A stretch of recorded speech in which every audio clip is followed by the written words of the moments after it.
Welcome to The Jewish Lens, a podcast to discuss anything and everything from a Jewish perspective. Now, please help me welcome the man who controls the media, your host, Jonathan Rosen. Hello, and welcome to another edition of The Jewish Lens. I'm Jonathan Rosen, and today I'm thrilled to welcome a seasoned research professional with a rich background in finance and investments, having spent over 2 decades analyzing investment trends and markets. He was the director of research at Startup National Central, a nonprofit that supports Israel's tech ecosystem. He is the author of The Network Effect, The Origins of Israel High Tech, which explores the story behind Israel's rise as a global innovation powerhouse. Please help me welcome Meir Valman. Meir, thanks so much for joining me today. Thank you, Jonathan. It's great to be here. And I should have asked you before we started recording if I was pronouncing the name right, because so if I'm not, tell me now so I can make sure the rest of the thing. You got it spot on. Fantastic. Okay, so we have a lot to cover, but I always like to start by going back with people. So where were you born and what was your family life like, in particular with regard to Judaism? So I grew up in London in a very Jewish religious neighborhood called Golders Green. I know Golders Green well, yes. Yeah, unfortunately, it's been on the news recently, the arson attack on the ambulances there. But growing up, it was an amazing place to grow up. Very, very strong Jewish life, very strong religious life. A lot of synagogues, a lot of kosher restaurants, and a lot of close friends really living nearby in that environment. So it was an amazing place really to be growing up Jewish, and to be religious as well. And that's really the life I grew up with. You grew up religious? Yeah, I grew up religious, perhaps not as religious as many of the people around me in Golders Green. So what different really in my life is that I went to non-Jewish schools all my life. A lot of my friends nearby went to Jewish schools. And the advantage that gave me was really the secular education that I got at these schools. I went to really excellent non-Jewish schools and had some wonderful teachers there. And that really gave me the background to be able to succeed both in higher education and later in the workforce. So I was reading about this school. So you attended, it was a prestigious school I was reading. It's called Haberdashers Asks Boys School. Is that correct? That's correct. It's a very interesting school. And the time I went, it was over 50% Jewish. Okay. And it really attracted a whole population of Jewish families in northwest London over a very wide circumference. So, I was living, I would say, 10 miles away from the school, but because it was such a prestigious school, so people sent their kids there from far away, and attracted a lot of people who would become famous later on. Probably the most famous is Sacha Baron Cohen. Oh, really? Okay. But there were many others, both Jewish and non-Jewish, who went on to achieve incredible things. Was it a boarding school or just a regular day school? So it used to be a boarding school. I mean, its origins go back 400 years, something like that. And it was a very exclusive school at the time. But over time, the boarding aspect disappeared. By the time I went, I think the boarding house just closed as I was joining. So it really only attracted people who lived within a reasonable radius of the school. Right. So I was reading, you've described yourself as a lifelong history buff. So I'm just curious, what specific historical figures or events or books even first ignited that passion? So really the first thing that ignited my passion was teachers at school. So I had some excellent teachers, but particularly in history, I had some very, very good teachers.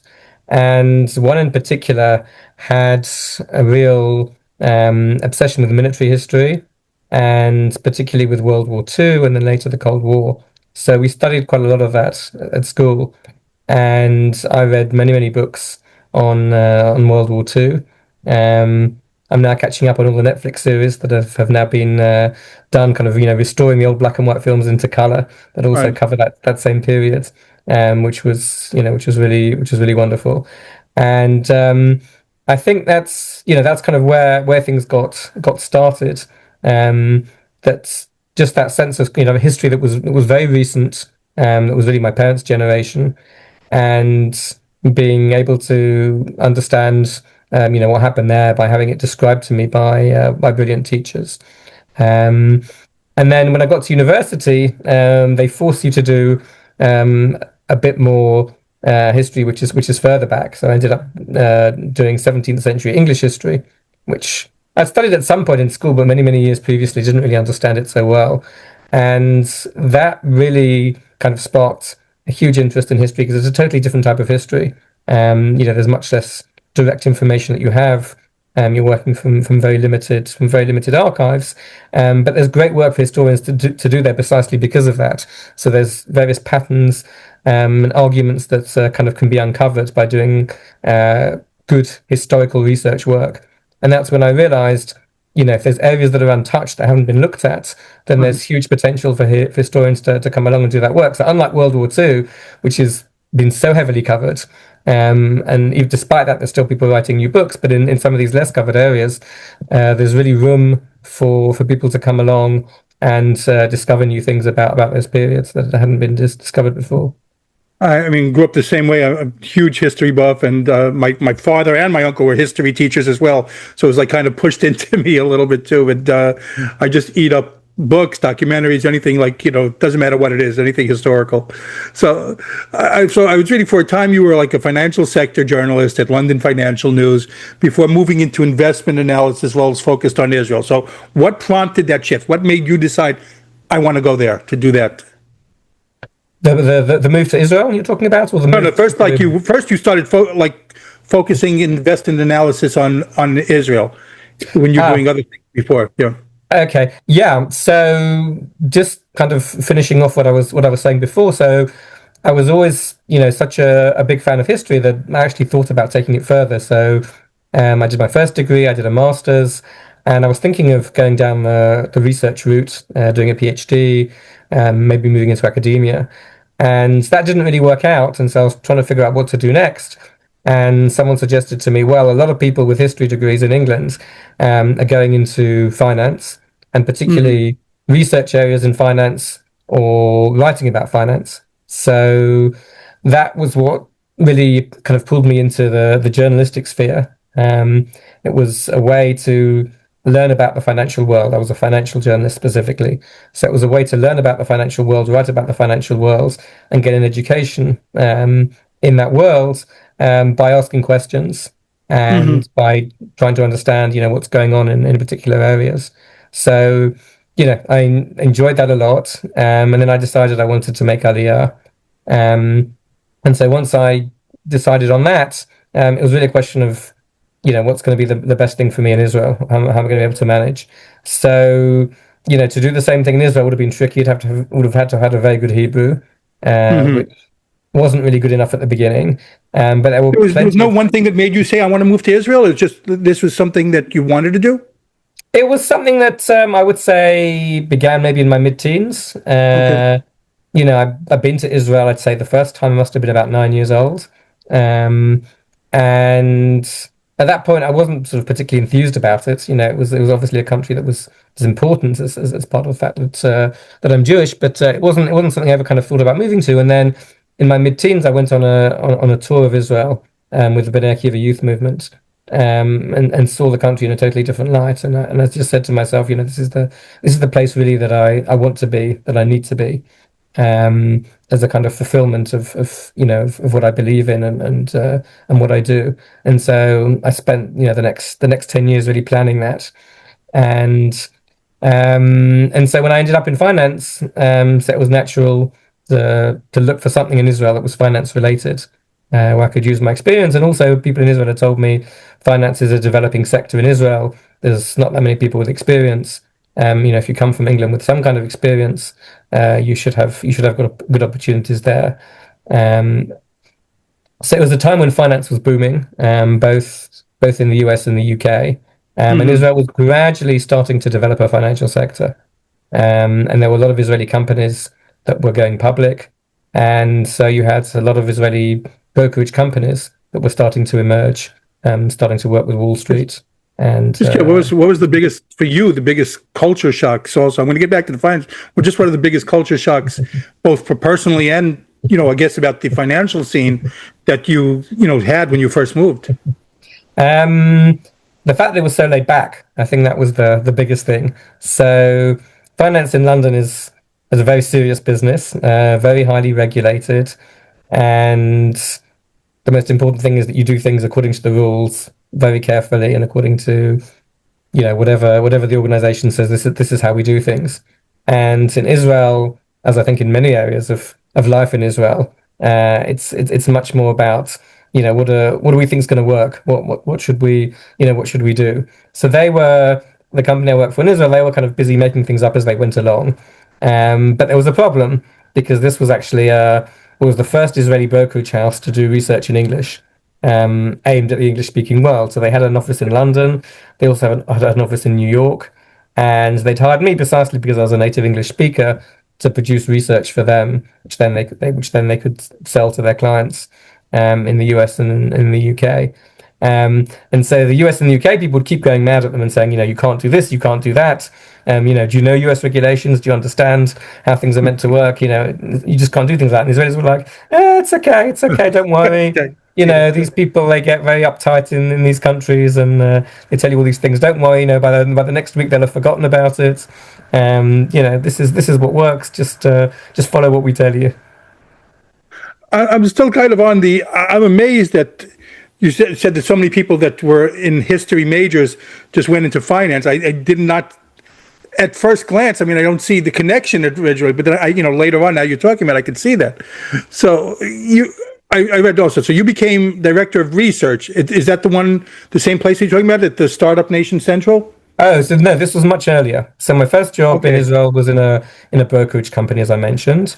And then I moved to an investment house. So I moved to kind of the other side of finance, the investing side rather than the brokerage side. So I was working for an investment house, which was investing in funds almost entirely outside Israel. And our clients were outside Israel. It was a very non-Israeli environment and a very non-Israeli business, which was actually perfect for me because I still hadn't been in the country that long. I still didn't really, know the market there or know Hebrew well enough. So it was great to be working in English, looking at investments mostly in the US, also again some in the UK, and that was a real great opportunity to do in-depth research on complex investments and to produce reports on those and make an assessment. Is this a good investment? Is this a bad investment? How long? First of all, I'm just curious. How about? It sounds like very tough that you're working in this financial sector, kind of without really knowing Hebrew yet. How long did it take you to learn Hebrew? It's a good question if I really learned it yet. There's so many different degrees of how good your Hebrew can be. So the problem was I was working in English for so much of the time, as I say, in this Right. investment house. I was there 18 years, and all the work was in English.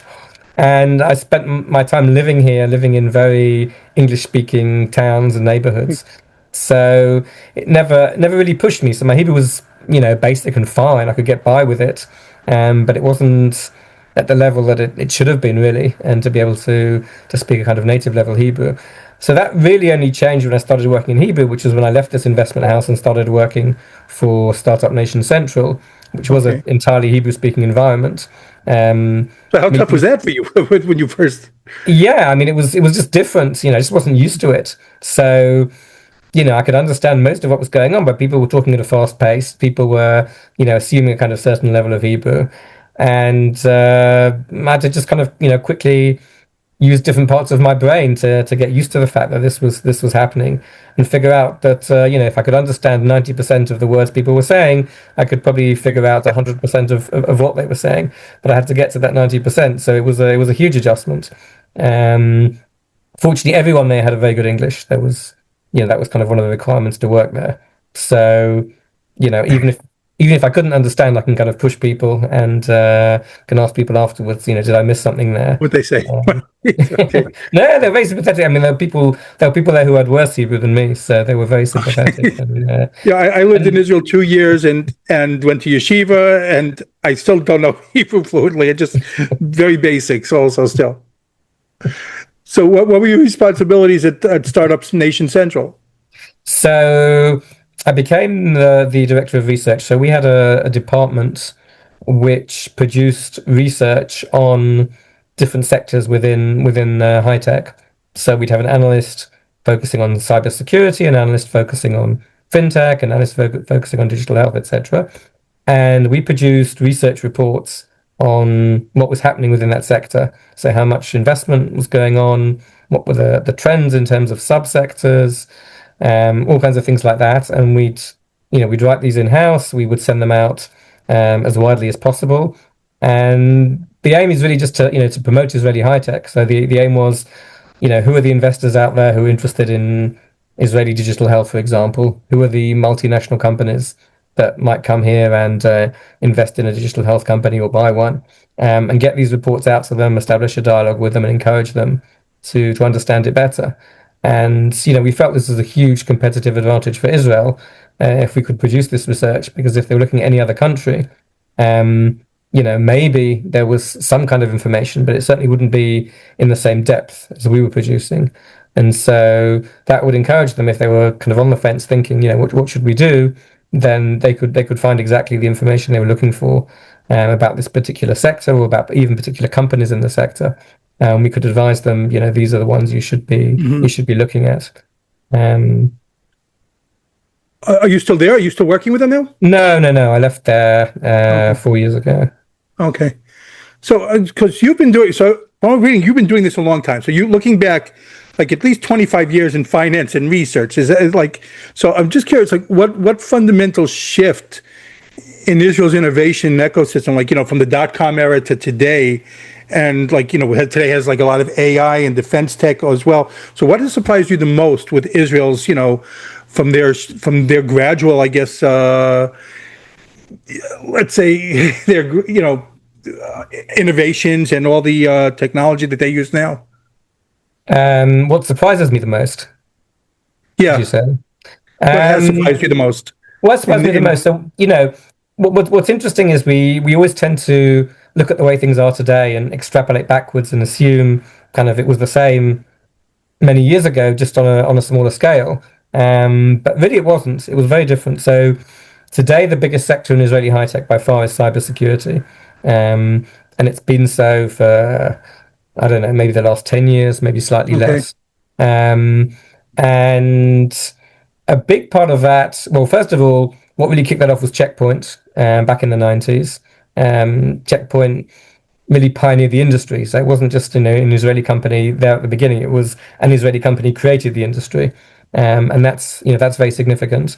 The problem was, at the beginning, it really was just Checkpoint. There wasn't a large enough industry during the 1990s, and even for a few years after that, to really justify a lot more companies getting into the business.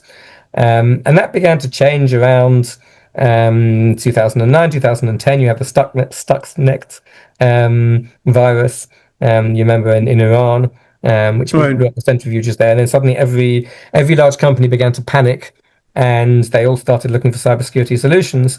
And so suddenly the industry just grew at a crazy pace. And because Israel was already there because of Checkpoint, and number two, Israel had this reputation because they were the ones that created this Stuxnet virus. So when people came along and said, we've created this cybersecurity company, by the way, we used to be in the Israeli military in units 8200, people picked up their ears and said, we want to know who this company is. So that was a piece of branding, I would say, which Israel carried out incredibly successfully. It wasn't just about Israel's got very good technical capabilities in this area, which obviously it did, but the branding to be able to say, well, actually, because we're in Israel, we're better than everyone else, and we have a competitive advantage in this particular sector. That was incredibly well marketed, and that allowed the sector to just grow by leaps and bounds, such that you ended up with hundreds of startups in cybersecurity. Even I'd say 10 years ago, you'd got to that level, and the amount of money going into them has just kind of increased leaps and bounds every year, because the threats don't go away. They just keep increasing, so there's more need for them. And most startups focus on one particular threat. So when there's such a variety of threats, you need tens, hundreds of different companies that are really focused on that area. To be able to deal with the different threats that exist. And with AI, that's multiplying even further. The threats are only getting worse. So you need AI experts in cybersecurity now to be able to try and counter those threats. So would you say so? Israel is definitely at the forefront of all of this right now. Exactly. Yeah. Yeah, and has been for a few years. So tell me about the book, The Network Effect. Yeah. So the idea for the book really came about when I was working at Startup Nation Central. So I think really soon after I joined, I wanted to read up as much as I could because my previous background had been in finance, in public markets. So I knew a bit about Israeli tech, but I didn't really know as much as I should do. So I looked around for literature to read and started reading kind of bits and pieces. And I wanted to kind of look for something that would give me the history. And I saw there were books about the history of Silicon Valley, the history of technology in general. But as many people as I asked, none of them said they knew of any kind of complete history of Israeli high tech. And I thought that was a bit strange because it should be such a fascinating story that I would have thought somebody would have written it.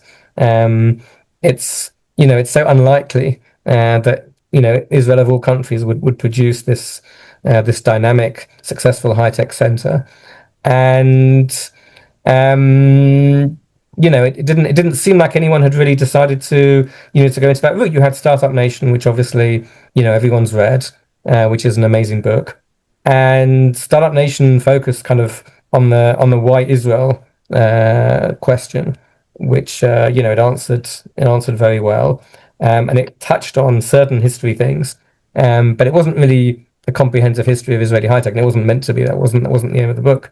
And so, after speaking to a few people who said, yeah, there should be a book like this, but nobody's written it, and there are no historians of technology in Israel, the same way there's historians of technology in the US. So those are the people who wrote the history of Silicon Valley. These are all professional historians. No one in Israel does that. So therefore no one's written that, and no one's about to write it. If you want to do it, go ahead and do it. I think it would be a great idea, and everyone encouraged me in that respect. And what I found was a lot of these people are kind of from the 50s and the 60s. Some of them had already passed away. Some of them were very old, and I thought, if I don't do it now, it's not going to happen. So I started researching it, and once I left Startup Nation Central, I started spending much more time on that with the aim of getting it done within a reasonable amount of time.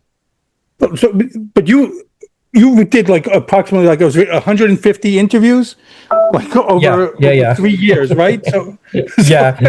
So that wasn't the plan. That was really not the plan at all. When I first started on it, I thought I'd read whatever literature was out there, and some people had written their memoirs and things like that, and a couple of pieces of history of kind of very specific companies or specific eras. And I thought I'd interview, the top few people who I'd heard of, maybe 20, 30. And almost everyone I spoke to said to me, have you interviewed this person? Have you interviewed that person? And, being Israel, they all gave me a list of 10, 20 people, including their phone numbers and their emails. Right, said, sure. let me call them. I'll call them for you right now and tell them they should meet with you. I don't think that's just Israel. I think that's Jews in general. But that probably is. Exactly. Yes. Exactly. So that kind of made my work, on the one hand, much easier because everyone was helpful in providing information and providing details from their ex-colleagues and friends. On the other hand, it just multiplied the amount of work. But what I realized was that even someone who seemed like they weren't that significant was worth speaking to because they might have some kind of insight or have experienced some kind of event that really sheds light on what's what happened and what was important. Well, I was curious about that. When I saw that you did 150 interviews, was there something that came out of it that really surprised you? Like, say, wow, I had no idea about that. What was like the most surprising revelation, I guess, that emerged from the conversations?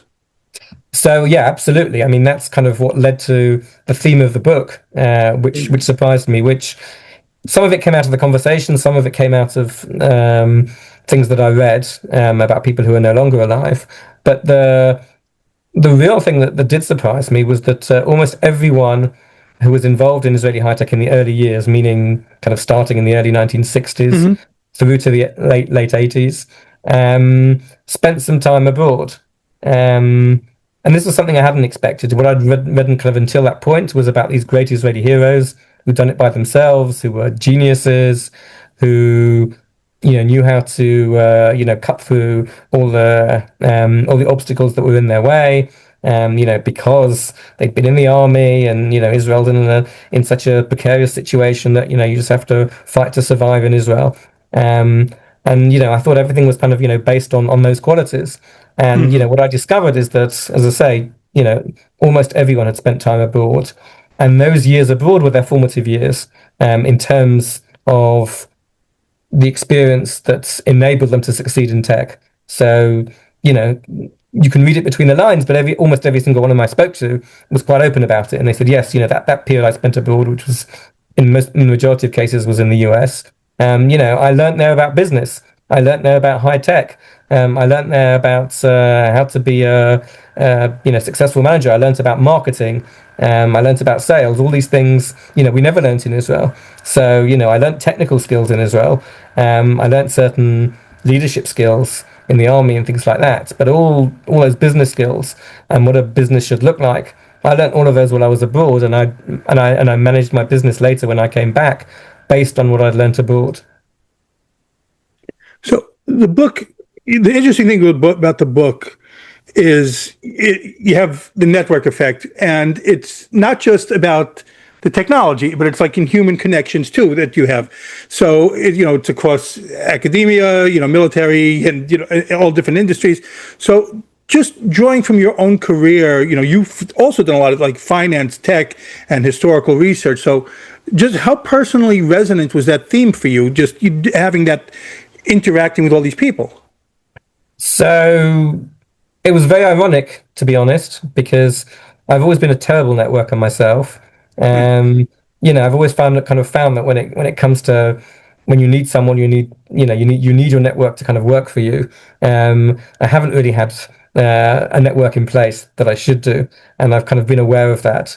And and so when I saw these people, I realized that part of the secret of their success was that they are brilliant networkers, and they knew how to do that from day one. And as well as all their technical skills and their leadership skills and everything else, they appreciated the value of networking, and they knew how to do it, and they knew how to do it well. And so to be successful in the businesses that they did, they had to make these connections, usually abroad. Again, at that stage, today the network in Israel is much stronger, but at that stage they needed the connections abroad, and they found ways to get to people, remarkably well. As you say, part of it is just simply being Jewish. Jews are very good at networking, and that's something I do mention in the book. And maybe it's not a particularly Israeli quality. Maybe it is a general Jewish quality that they have as well. Certainly many of the connections that they made abroad were with Jewish people, not all of them by any means, but certainly many of them were. And perhaps that's part of the reason for it, that they were networking with people who also are very strong at networking. How's your network been since then? I mean, you still managed to touch 150 people. So has your networking improved since then, do you think, since the book? Well, what I found was that when you're speaking to people, most of whom are either in the kind of twilight of their career or retired, and you're asking them about what happened many years ago, there's no more trade secrets, there's no more rivalries, and they can just kind of bask in their success. They're very, very happy to speak, more than happy to speak, in fact. Right, yes. And so these people, if I was asking them, for a business meeting or something, they, probably wouldn't give me a second glance. Who am I? If I'm not CEO of some important company, why would they speak to me? But if I'm speaking to them about something that they really want, exactly, and they really want to talk about that, and plus no one's talked to them about that before, really, because, as I say, nobody's written this book before. So for them, it's a great opportunity, and they're really, really only too happy to speak about it. So, and I'm sorry, and just in articles you've written, I saw both for the Jerusalem Post and on your Substack, you often connect historical roots and going back to your history, love of history, to present day reality. So I'm just curious, what lessons from the early decades of Israeli high tech do you think like today's people like have forgotten or need to relearn? So that's absolutely a critical point. I think there are a lot of lessons that need to be relearned every generation, which is a real pity. And I think part of the problem in Israel again is that there isn't much of a history. So people don't have something they can read to kind of learn those lessons. And there's also kind of less formal, I would say, business training in Israel, the way there is in the States. So also in those kind of classes and MBAs, you learn from the best. There's a lot less of that training. So if we go back to one of the early founders in Israeli tech, his name was Efi Arazi. He founded Cytex, the printing company, which was really the most successful Israeli startup of the 1970s and 1980s. It was, the best known, the one that everyone wanted to work for. So he spent a considerable amount of time in the US. He studied at MIT, and he worked for a few years in American companies.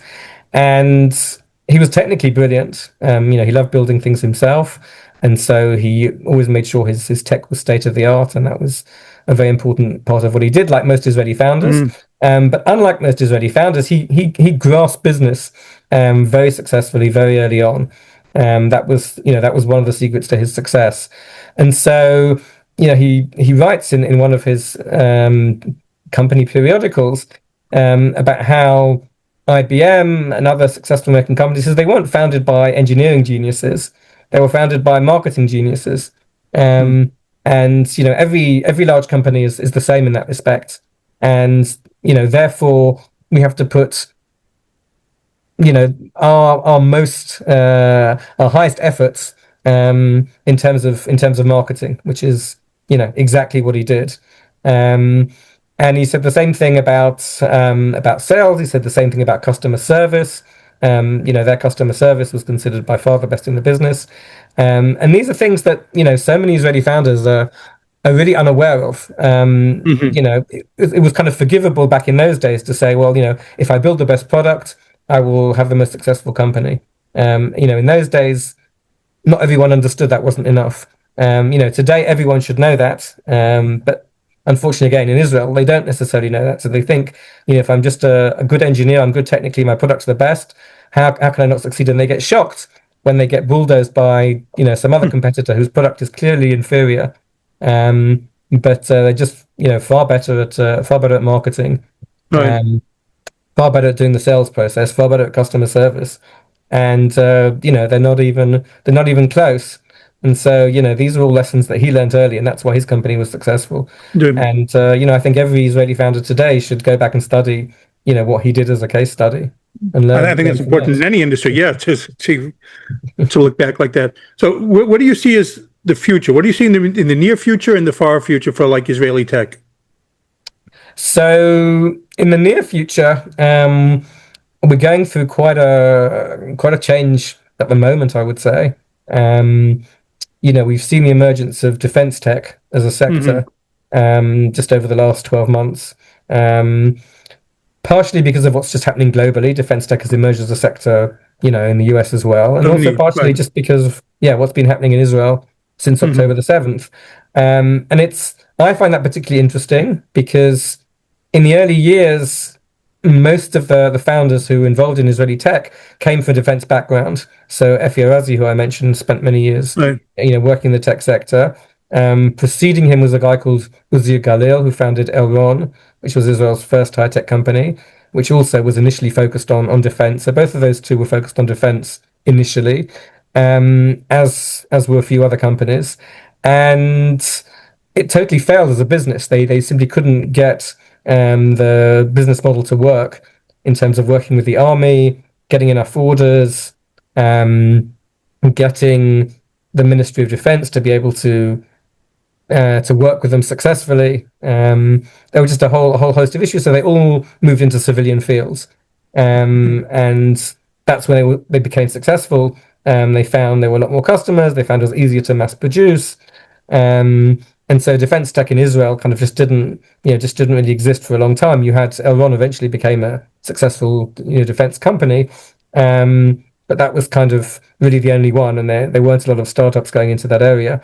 That's now changed, partially because the Army, the Ministry of Defense have changed. They've changed their attitude, and they're encouraging startups, and they're finding mechanisms to work with them. And so they're supporting them, and they're looking for ways to make it easier for those startups to work with them.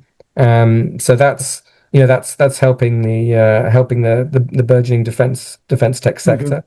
So that's one thing that's changed. And obviously also AI is taking over everything now. So AI is kind of more technology than a sector, I would say, because it's cross-sectoral. It affects every sector. The question is, how do you build AI into your product? How do you find a niche in your particular sector where you can use AI and add some value? And that's the question that almost every founder is thinking about today. So, somebody is in the fintech space, for example, they want to do some kind of financial app, but they know just a regular financial service is not going to be successful today. It's got to have some kind of AI components, but what can they add, which is going to make their product better than anything else on the market? So it's led to a slowdown in the number of new startups, because companies don't want to start unless they really have a good idea. Unless they can incorporate. Yeah. Of what's going to be very successful, and it's not clear yet because the models are changing so fast. So what ChatGPT, did 6 months ago is very different to what ChatGPT is today. So how do you build your product when what the capabilities of these models are changing so fast? It's very difficult. And you may decide, well, actually, what I need out of one of these models hasn't yet been created, and so I need to wait 3 months, 6 months until it can do what I need it to do, and then I can create my product. So that's kind of causing a bit of a pause. But the success of Israeli high tech's kind of always rested on talent. That's really been the reason why the world has been interested in Israeli high tech. So in the 1970s, you had Intel coming to Israel. It was the first foreign operations in terms of R&D that they'd had anywhere in the world. And they came here simply because they'd seen Israeli engineers who'd come to Silicon Valley and worked with them there and how successful they were. And they said, this is a place that produces very high quality talent. And that was, that brought them in, that brought in a whole bunch of other ones. And, later on it brought in Google and Apple and Facebook and all the other large tech companies. They've all got a large R&D presence in Israel today simply because of the talent that's available here.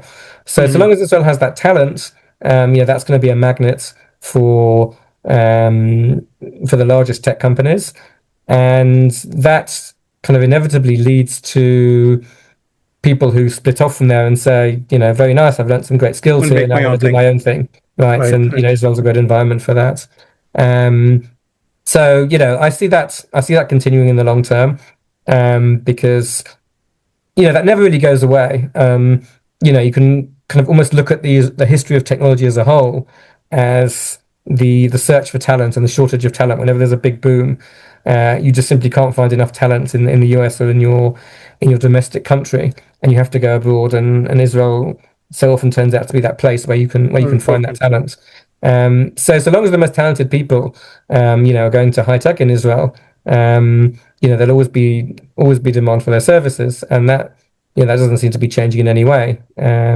Because high tech does provides the intellectual challenge. It provides financial rewards if you're successful.